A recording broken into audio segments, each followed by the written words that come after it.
Yeah, no, thanks, Chair. There was a comment that was made here, which I'm not going to put it on record. No, thanks, Chair. Thanks and good afternoon, good evening. Good evening. General. I think the first question I want to ask, General, is how long does one serve before they can be promoted to the level of a lieutenant general? How long does one serve from a major general to a lieutenant general? I'm asking that question because you raise a concern about the intervention that was made by President Zuma in 2011, when overnight, as we are saying, he promoted Lieutenant General Mkhwanazi from being a major general to a lieutenant general. So ordinarily, how long does it take for one to rise from one rank to another rank? 2 years. 2 minutes? 2 years. Oh, okay. It takes 2 years. That's correct. So the intervention that was done by President Zuma was illegal? It never happened before. Okay. Now, so he gets promoted from lieutenant.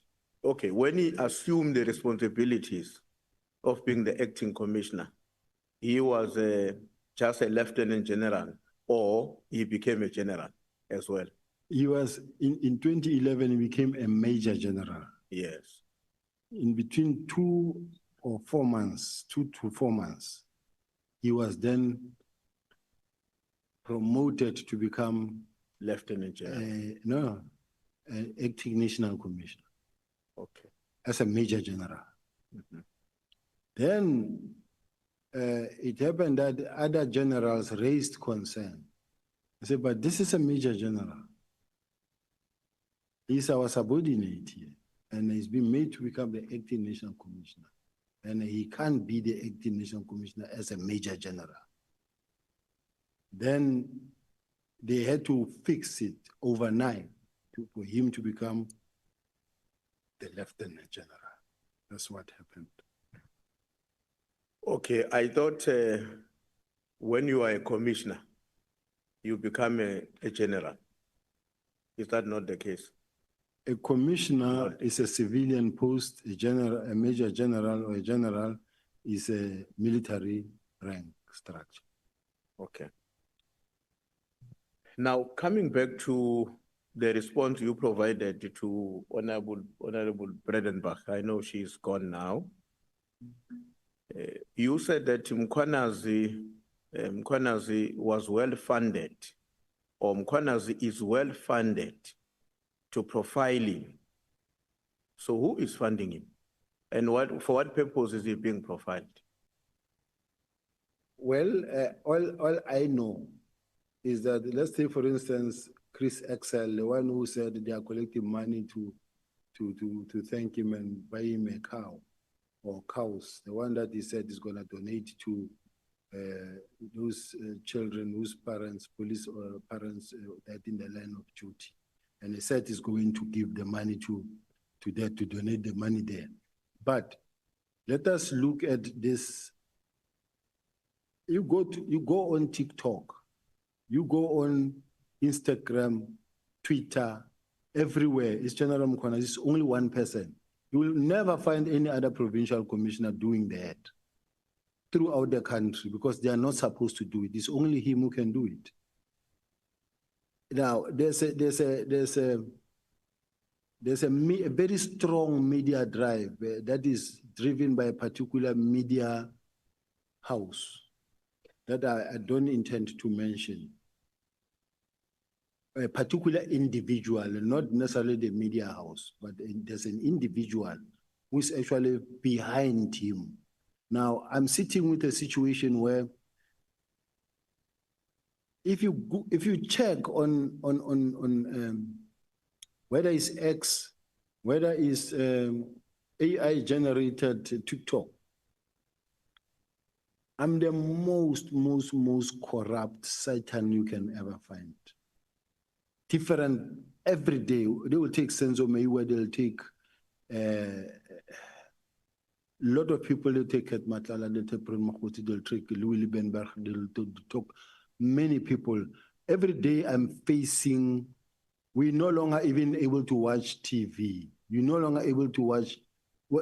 I like gospel songs. When you just try to get to see what you can get, you come across your name, your face, everything. It's painful.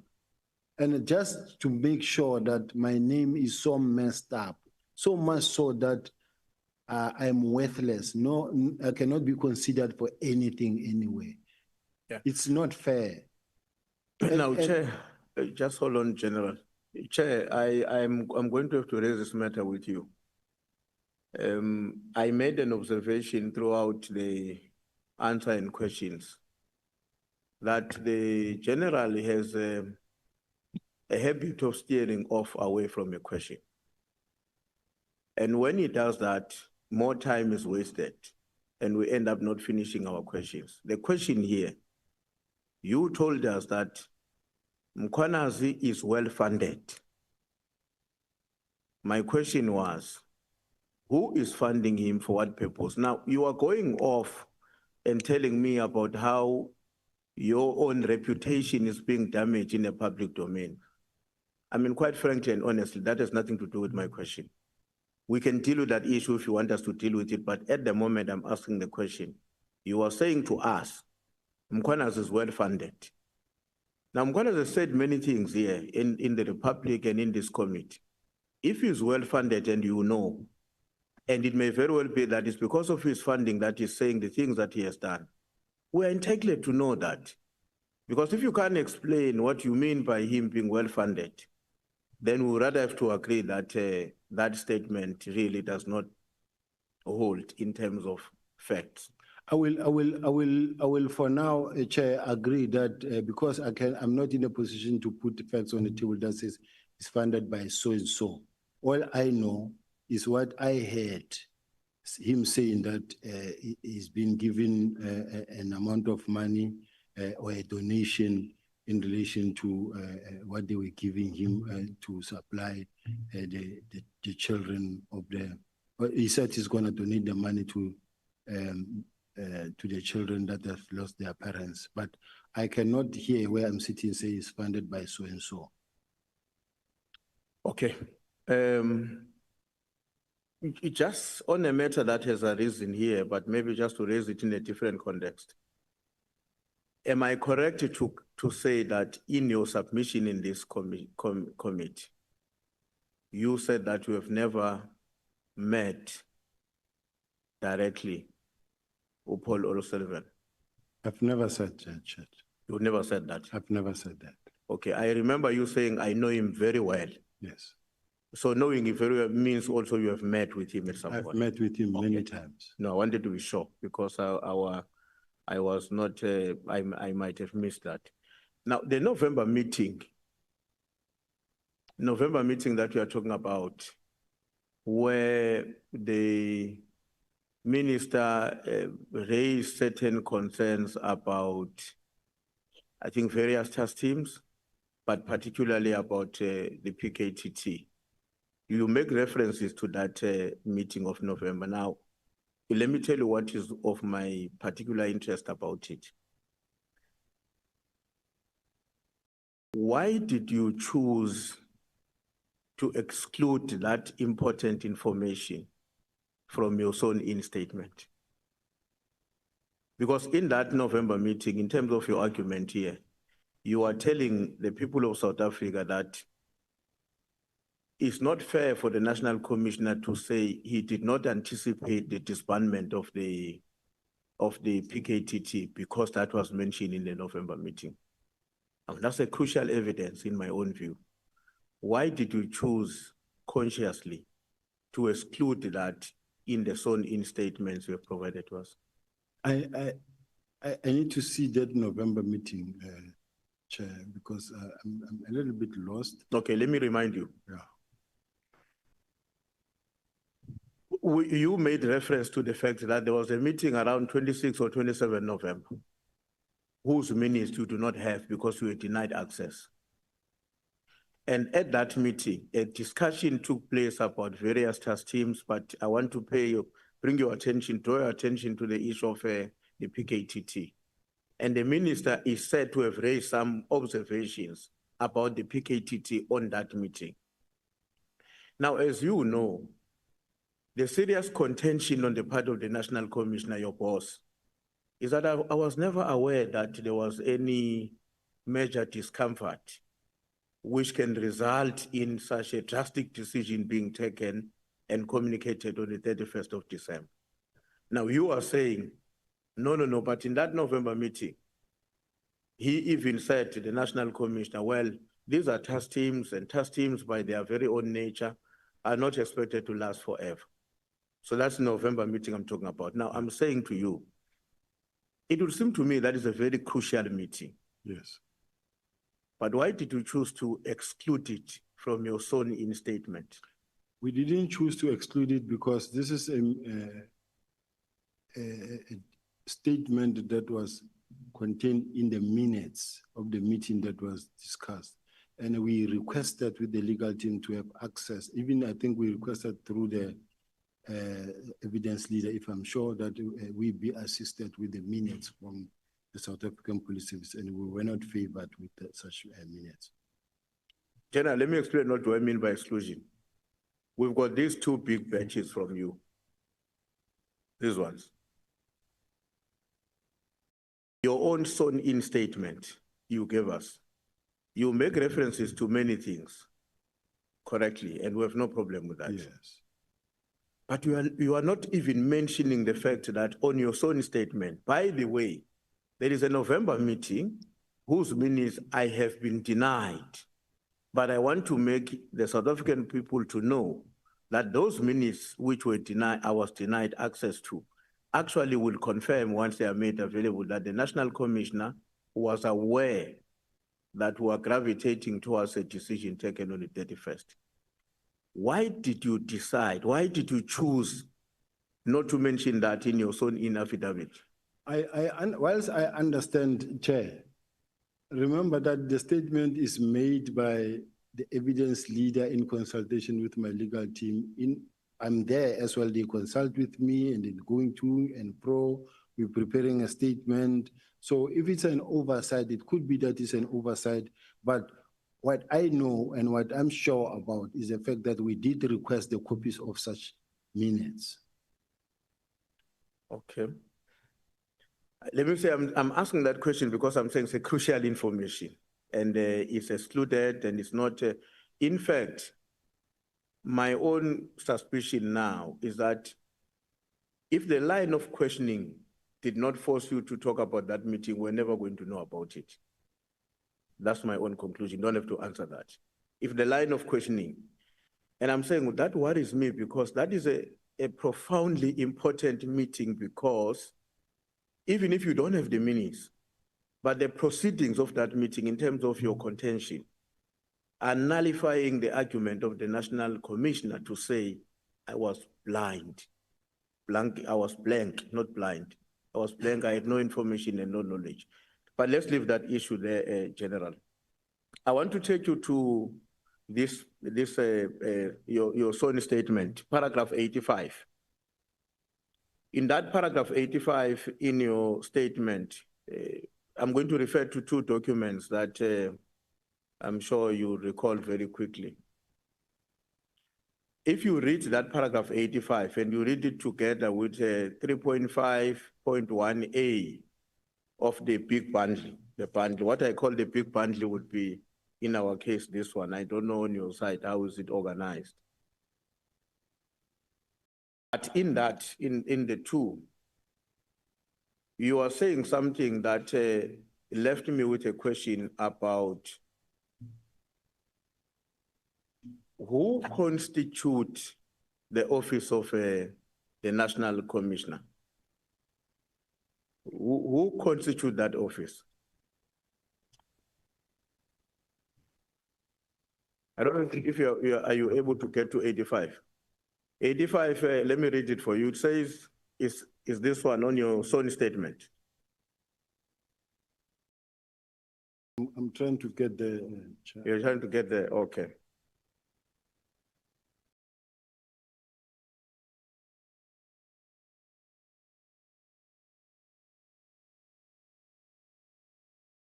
I was asking that you read that paragraph 85 with 3.1, I mean 3.5.1A of the big bundle, which will be page 62 for honorable members here. Paragraph 80, I'm on page 27, Chair, and the paragraph. Yes, you read that paragraph. If you understand that paragraph together with the one that is on 3.5.1A, dockets allocated to various investigations. Paragraph custody and or control of dockets in general. Yes, and then paragraph 85 there. And then you read it together with paragraph 3.5.1 of the big, what I call the big bundle, which is the additional bundle. The page is 62 for you colleagues of this one, page 62. So my question there, what constitute the office of the National Commissioner, or who constitute it and who constitute your office? At what point does your office and that of the National Commissioner get separated as his deputy? We are in the National Commissioner's office as the deputy. You are in his office? Yeah. We are his deputies, we fall under corporate. That is the office of the National Commissioner. So you are part of his office? Yes. Okay. I'm happy with that answer. I'll tell you why that answer is important when I come back to it. Now, if you look at paragraph 94 of the same document, your own statement. Paragraph 94 of your own statement.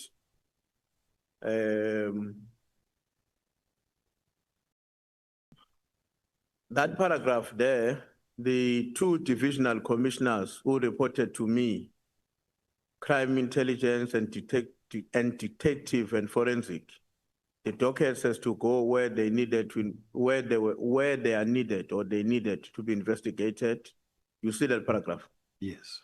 Now my question is, you are then making a point there that I think you are referring to Lieutenant General Sentumel. You are saying she is the one who, on my directive, was supposed to continue with the investigation of the dockets. And I suppose you're referring to the PKTT dockets. Yes. How were you expecting he or her to investigate all of those dockets alone? No, it doesn't mean that she's supposed to investigate the dockets alone. She's a divisional commissioner. Now, all these dockets will fall under her. In other words, as a divisional commissioner, she's got different component heads. The relevant component is the one that deals with serious and violent crime, which is General Motsepe. So General Ntuli, from divisional crime intelligence to divisional commissioner detective service. Okay. She's the one who must accept them.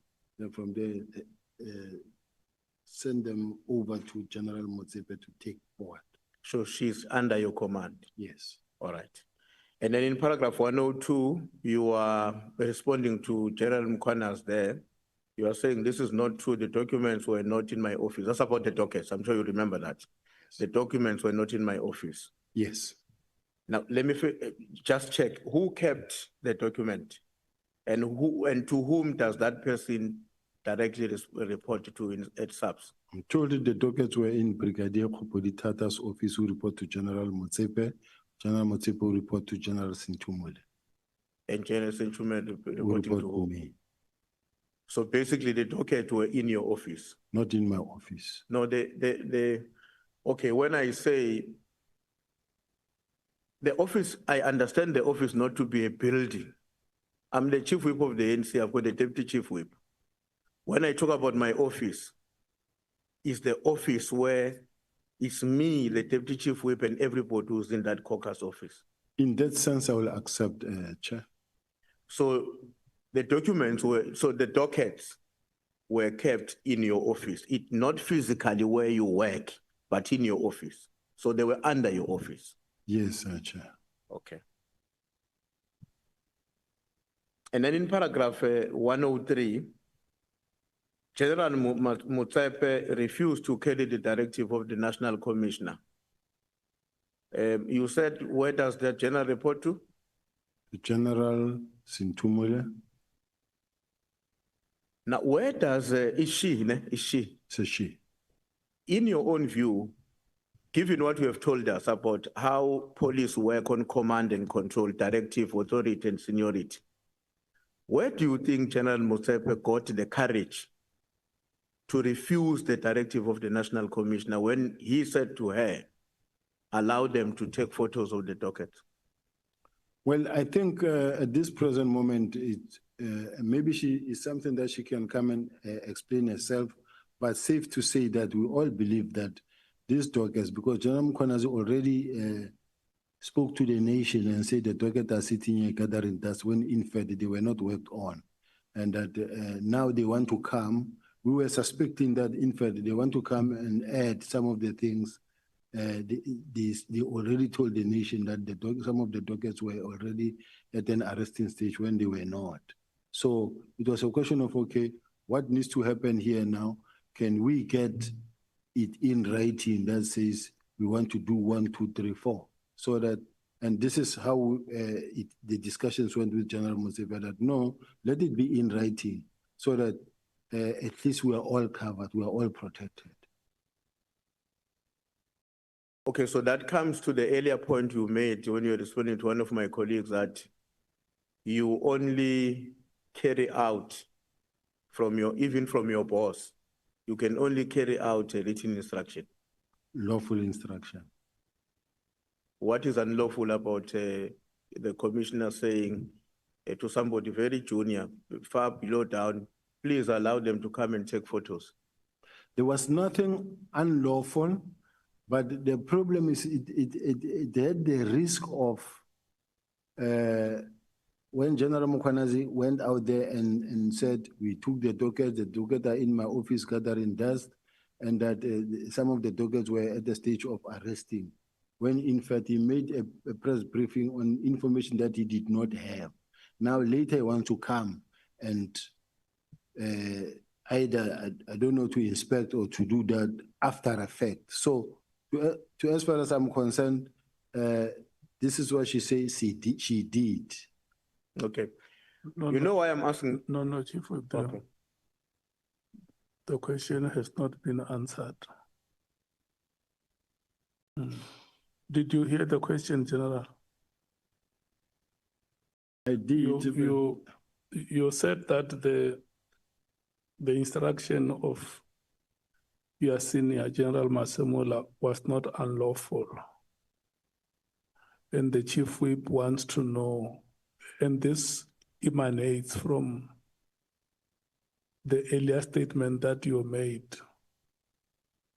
And then the Chief Whip wants to know, if it was not unlawful, why was it not carried out?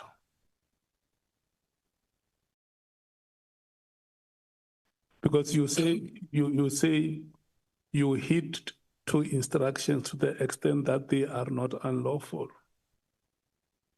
And then he came back and said, was the instruction unlawful? You said no. And then he followed up to say, given your commitment to execute lawful instructions, here is an instruction that you yourself say was not unlawful. Why was it not carried out? Because, Chair, firstly, this was a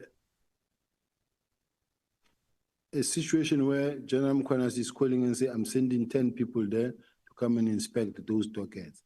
And we're saying, but now you want to take the dockets that you rejected, and that after you tell the nation that we took the dockets and the dockets are gathering dust in my office and in General Sibiya's office, and some of the dockets were nearing an arrest stage, with warrant of arrest already inside and say, but now they're going to tamper with the dockets again. So let them not have access to those dockets, at least at that point in time. Then that's when the National Commissioner called General Motsepe, and General Motsepe said, no, General, they already made a press conference, and and the commission has now been established. Let this thing be dealt with in terms of the commission then. That is what happened, Honorable Chair. You will understand a bit later why I'm raising this question. Because in my view, it's a bit strange that a junior person like General Motsepe will respond to the National Commissioner in a way that you are saying she did. Now, we are talking about her through you because you are telling us. And in your answer, you are, okay, maybe let me ask the question before I can explain why I think you are insinuating something, and I will explain when I come to the next question. Was it completely impossible in your own view? Was it completely impossible to mitigate the possibility of tampering if they come and take the photos on the side of General Motsepe and her team? I was already on suspension myself, on stay at home. So I had no access to that. And as far as I'm concerned, in all fairness, Mkhwanazi made a press briefing. General, with due respect, you have been a policeman for 37 years. I don't want to know whether you were there or not there. I'm asking. You gave us this information about General Motsepe. We're not going to ask about it. You gave us. All I'm asking, given your own experience and knowledge as our dictative in chief in this country, was it absolutely impossible for somebody in the position of General Motsepe to mitigate the possibility of tampering if these people, the 10 people who were coming in to take the photos? I'm not sure. You're not sure? Yeah, I'm not sure what was the circumstances and the situation in terms of the people coming, 10 people to come in. Okay. What would you say to somebody who says, no, 10 people are coming to take photos. If we have to guard against them manipulating this document, we'll put 10 others there to watch them. And somebody said, you know why that did not happen? It's because the defiance of General Motsepe was occasioned by the fact that she belongs to this other faction, which is suspicious of the National Commissioner because it's aligned to General Sibiya. What would you say to somebody who say that? I don't think General Motsepe belongs to any faction. She was with the Dockets. But the first among equals in the police tell her what to do. She doesn't do it.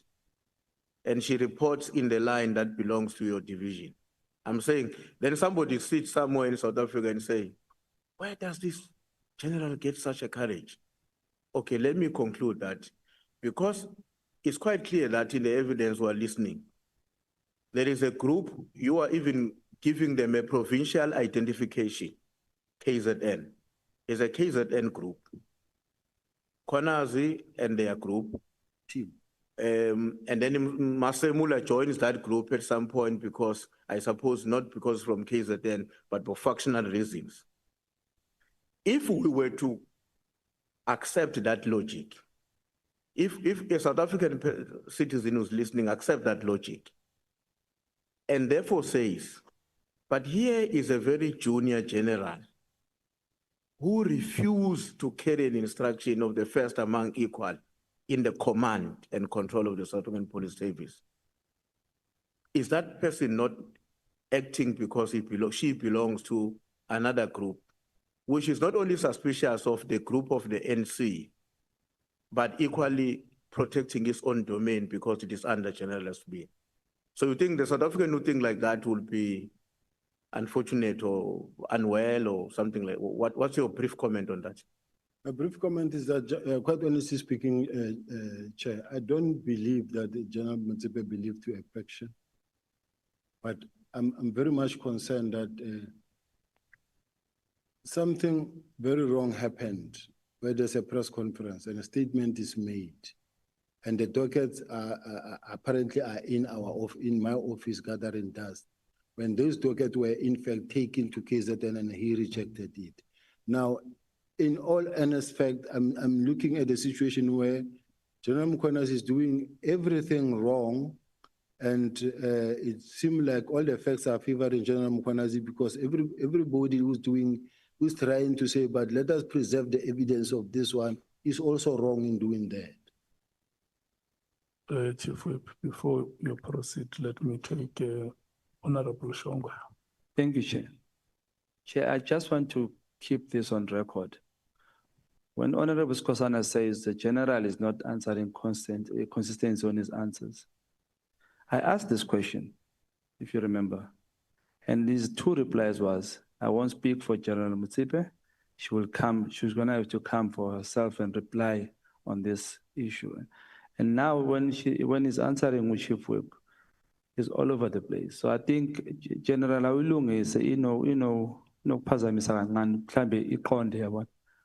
thank you. Yeah. But you know what you must do. What you did previously, you must say Indaba. Ndaba Komet. Thank you. Skosana, Honorable Skosana. Chair, I think let me leave the Chief Whip to finish the floor. Thank you. Okay, Chief Whip. All right. You are the most senior custodian of all dockets. The most senior custodian of all dockets. You stayed with the dockets in your office under people who report to you for 4 months. No work was done on them. Now we know that no work was done on them because that was presented here and we've never rebutted it. But Lieutenant General Mkhwanazi argues that actually 5 of the dockets were ready for arrest. And then he contended that soon after the documents were released back to KZN, some arrests took place. Do you know if the arrests that are said to have taken place immediately when dockets went back to KZN were arrests related to the same dockets? I was not in the police yet at that time, but as far as I'm concerned, what I was told is not the same docket. No, General. You had the dockets for 4 months. Okay, maybe it's me who's wrong. I'm laboring under the assumption that now dockets are back in KZN. Am I wrong or right? Correct. They are back in KZN. Correct. Are you aware or not aware of the information that immediately upon the arrival of dockets in KZN, some arrests were effected? And my question is, if there were arrests effected, immediately when they got back, 2 months or a month ago, you were there. You were there in South Africa. If that happened, are you aware if those arrests were arrests that are emanating from the same dockets that were with the head office? I wouldn't know in the set of KZN, but what I know in the list that we have, we don't have dockets that were like really ready to arrest now. You will have 1 or 2 where maybe 3 where they were to go and arrest the suspects. But if the J50 warrant of arrest was not signed, which means at this point in time, they could not arrest unless the J50 is signed. So I'm not aware because I was not in the system at that time. Okay.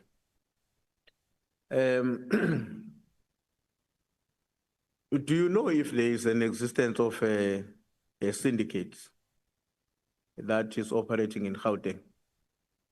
There are many syndicates that are operating in Gauteng. Okay.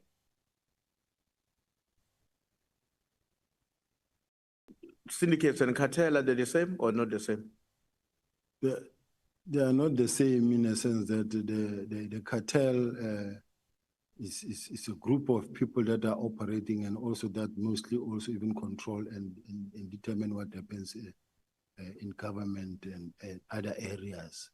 And then syndicate is just a syndicate that is operating in crime. Okay. Yesterday, you gave evidence that the Big Five is a non-existent entity.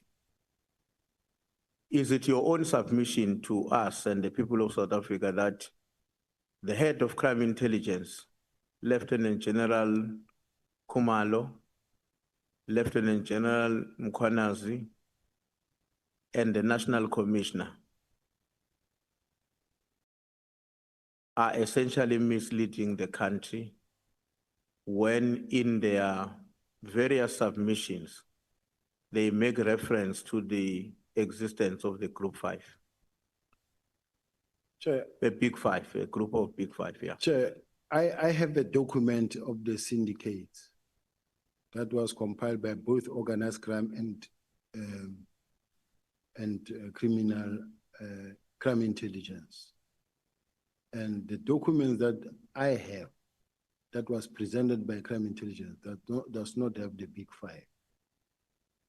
Are you aware that some of them, not all, maybe not all of them, but also made another presentation before the minister? They are said to have made a presentation to the Minister of Police.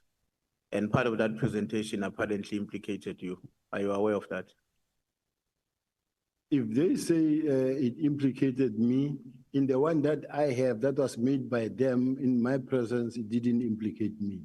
And if there is such that implicates me, I'm quite sure and I'm quite confident that I'm not involved in drugs, and I give them a go ahead to really arrest me if I do, I'm involved in drugs. No, my question is that, are you aware that they had a meeting with the Minister of Police in which they gave a report, part of which implicated you? Yes. Okay. Now, you made a submission that General Mkhwanazi, Lieutenant General, sorry. So sorry to interrupt you, Chief Whip. The general just said he's aware of that report. Where does he get that information from? Would he have been briefed by the minister, briefed by the generals, or just heard it in these proceedings? The National Commissioner, in one of the presentations or statement or where he spoke about the fact that he was talking here in this house that there was a meeting where he went and he briefed the minister and he told the minister about that. No problems, okay.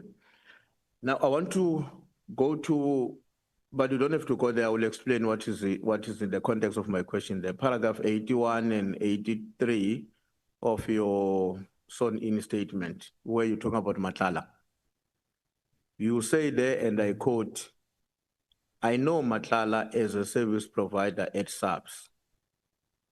That's in paragraph 81. Then in paragraph 83, you say that, and I quote, "I didn't know Matlala before the meeting at my office." Now,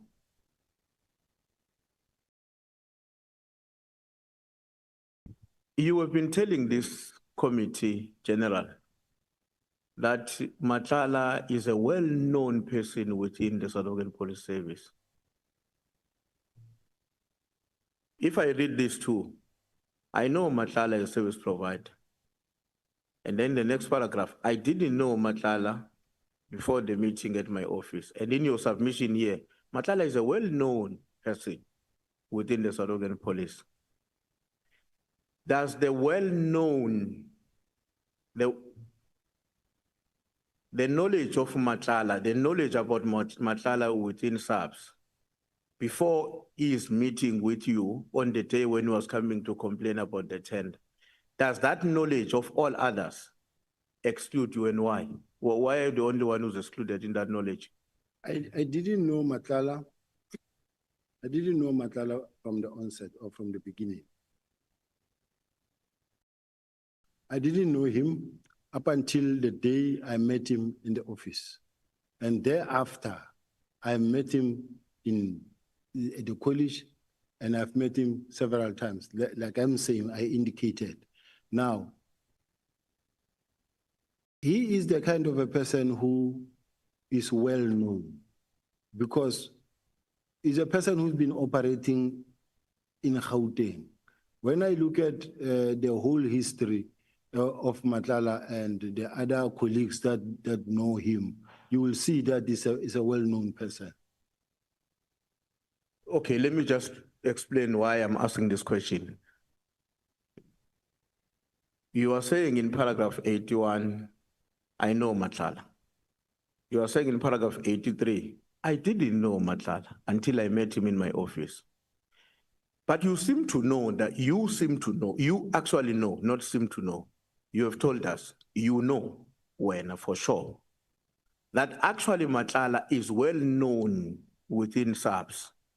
Now tell me, General, does Matlala become well known in SAPS in terms of your knowledge after he has met you, or he was well known even before he has met you? If he was well known even before he has met you, how did it exclude you among those who know Matlala? Remember, Chair, that I was out of the police. And as a result, I was working for the city of Joburg. After I came back into the police, I was a component head of organized crime. I didn't know him still. But at the time I was acting as a national commissioner, after I think the 1st of July 2023, now when I was now the acting national commissioner, at that point, that's when I got to know Matlala. Now, thereafter going forward, you know that, oh, he knows that one, he knows this one, he knows this one, he knows that one. So I realized that he's known. So you got to know about his knowledge of almost everybody in the institution after he has met you? Yes. Okay. Now, General, so you meet Matlala, he explained his problem, he's accompanied by the lawyer, a problem of his contract, but the problem is not resolved. And you report it, you escalate it to the National Commissioner. Why do you think Matlala decided not to proceed directly now to the National Commissioner? Because in your and his evidence, the National Commission, there is no information that tells us that beyond being, after seeing you and being unhappy, proceeded to the main occupant of the office. And why, what is this coincidence of him only coming to complain about his own tender when you are acting? It's a question that one can ask, but unfortunately, if he came to me when I was acting with the hope that I can sign and approve and give him permission, but because I didn't sign and give him permission, now I cannot explain why he came to me. Mine was just to pass the message to the National Commission. And I could also easily say to him, no, I'm not involved, go see the National Commissioner. But he came with a lawyer in the office. When they came, they presented the problem. I said, all I can do is to transfer the message to, carry the message to the National Commissioner, which I did. Are you not worried with this seeming coincidence? Matlala is a problem, but the problem is only reported to the highest office when you are acting. After you finish acting, there is no trace of Matlala with the problem still unresolved, coming back to the main incumbent and say, I met your acting colleague, my problem was not resolved, I'm back to you. Are you not worried about what that coincidence might suggest to the people of South Africa? I don't know what other steps he followed thereafter or therefrom. I didn't know. I don't know whether he wrote to Public Works, or whether he wrote to supply chain, or whether he wrote, or what the lawyers did. I'm not aware of that. Okay. The other coincidence that I would like to check whether does it worry you or it doesn't worry you has to do with the message that is alleged to have been sent by Mr. Brown Molotsi to Mr. Matlala, in which he is telling him about, it's on paragraph 37, he's telling him It will be 37, I think, of this bundle for us. But he's telling him, I will paraphrase it. He is telling him about the decision taken to disband and that documents are on their way to Sibiya. Are you not worried that there is too much coincidence with the behavior of these people with your name involved? Are you not worried about that? I am worried about that my name was used. But when you look at that time, it is at the time, I think, where the documents were far from actually being handed over, if I remember very well. And personally, the document where I didn't even know when the documents were actually being exchanged, because I was not part of the exchange of the document. It was between General Ntuli and General Khumalo on the 28th of March. But then if you are worried, and I would be worried if I was in your position as well, quite honestly. After that message, you have seen Brown Mokgotsi more than once. You have never indicated to us, nor in your written submission, that you inform Brown Mokgotsi that you are very concerned about his conduct and the usage of your name in a way that places your reputation at risk. Okay, let me say when you met him in January, you may have not been aware of this. But you have met Brown Mokgotsi, you told us yesterday that you said you met him in January and then again a month ago, meaning a month ago from today, he just came to greet and left. You said you were meeting with the evidence leaders, senior evidence leaders, if I'm not mistaken, but he came to greet and then and left. It was not a month ago, I think 2 months ago. Yeah. But it's not like I never asked him as to why did this happen. And it's someone who actually, in a way, denied it or brushed it off. But as far as I'm concerned, it was before even these emails were spoken about. I didn't even know about the email at that time. But what I did discuss with him is that there was a point where we heard that after General Mkhwanazi spoke about it, that there are these emails. And to me, it was a cause for concern. Damage was already done at that point in time. So you raised this concern with him? I did. What did you say? No, he just brushed it off in a sense that no, General, this is not true. And then I'm told that this thing was tampered with. I don't know, but I will follow up. Okay. Now, when the National Commissioner received or was made aware of the letter from the Minister of Police to disband the PKTT, when he was made aware of that, he said in his documents, he got to be aware of this on the 2nd of January, and he was away. And he says, but he did not pay much attention to it because he was on leave. He thought he can deal with it when he comes back. You have said to us, this was a very serious issue for him to simply say, I saw it on social media and I will attend to it when I come back. This was a very serious issue for him to do that. But when he was away, there was an acting national commissioner.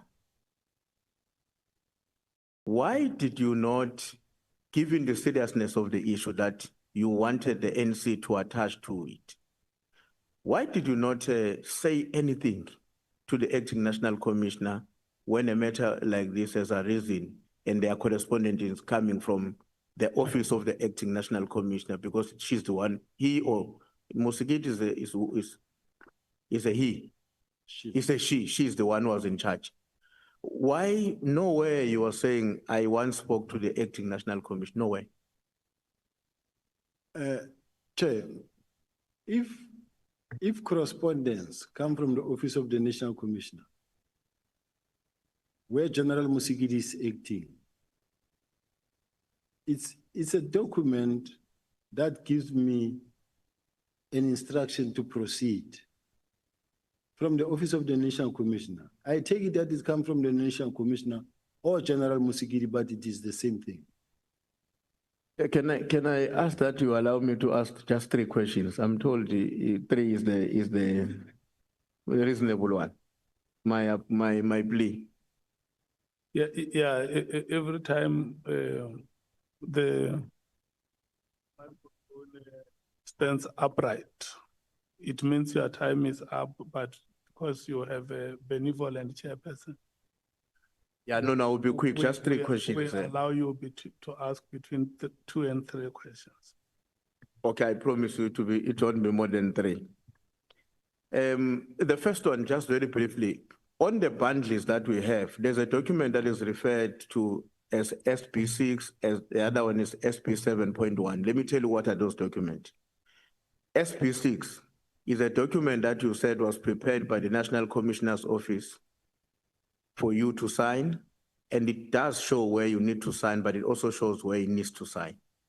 SP7.1 is where you are now getting that document for the second time, and you told us it did not change, but it now only has a space for you to sign and not the National Commission. How would you respond to someone who says, the reason you did not care that you no longer have to be backed up by your principal is because you were on the rush to execute the instruction to your juniors to proceed with the implementation of the disbandment? But Chair, if we are fair enough, the minister writes to the National Commission and he gives a directive that this is what must happen. And the National Commission does not agree with the minister. That document should not be cascaded further downwards. It should be between the National Commissioner and the minister. It should end there.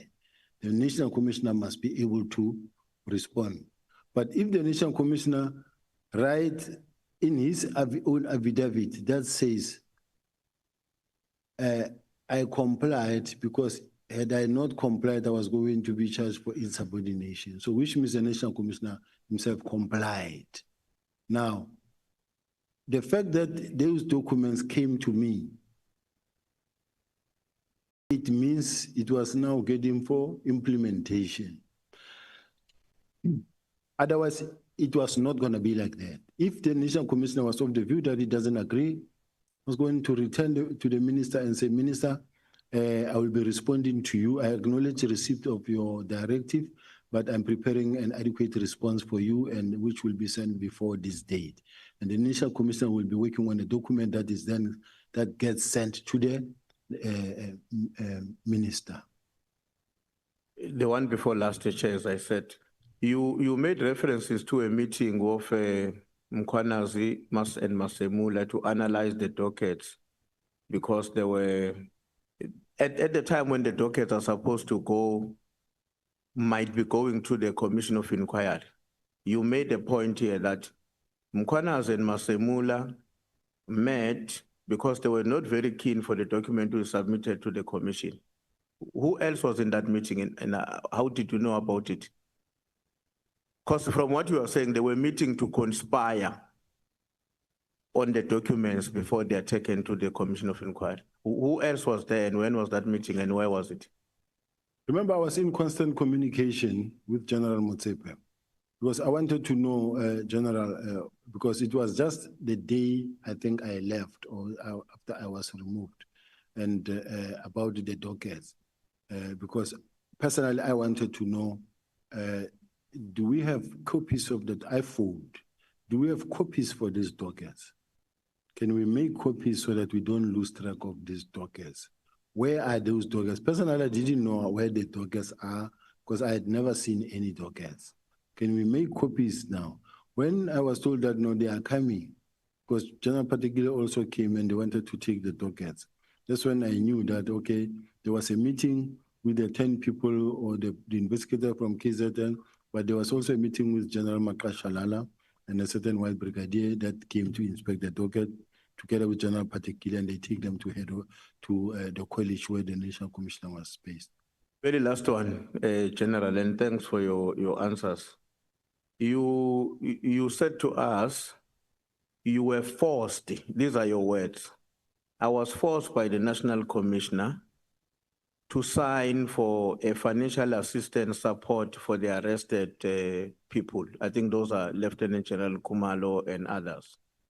But this support has not been made available for me. I don't remember saying I was forced. I said he made me sign.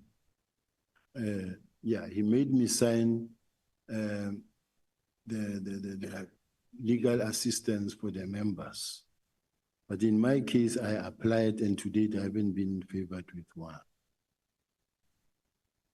Chair, he answered before the conclusion because I wanted to know then, General, if you were made to sign for others, now you are not there, somebody's acting in your position. Are you aware if that person is either refusing to sign or is being directed not to sign by a National Commission? That's my last question, Chair. Thank you very much. My boss is the National Commissioner, and the one who's acting, I don't know if she's the one who can sign, but it is the National, we apply to the National Commission.